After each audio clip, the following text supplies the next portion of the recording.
d'aller chercher chez les opérateurs les noms, adresses IP dans un premier temps, et non ensuite de ceux qui communiquent pour aller créer le désordre. Plusieurs qualifications peuvent être envisagées, dont celle d'association de malfaiteurs ou de complicité.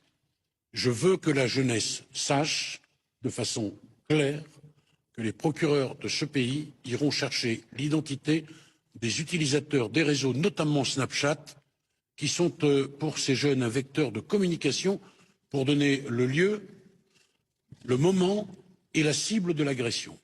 Que personne ne pense que derrière ces réseaux sociaux, il y a l'impunité. La deuxième chose, c'est la responsabilité des parents. Deux axes, une responsabilité, j'allais dire, civique, morale, ordinaire. Les parents doivent assurer l'éducation de leurs enfants, tous les parents le savent. Les parents ont des droits, ils ont des devoirs, et aussi, si ce n'est pas suffisant, une obligation légale. Pourquoi? Parce que pour tous ceux qui sont en capacité, et c'est très important cette nuance, d'exercer l'autorité parentale, nous exigeons qu'ils tiennent leurs enfants.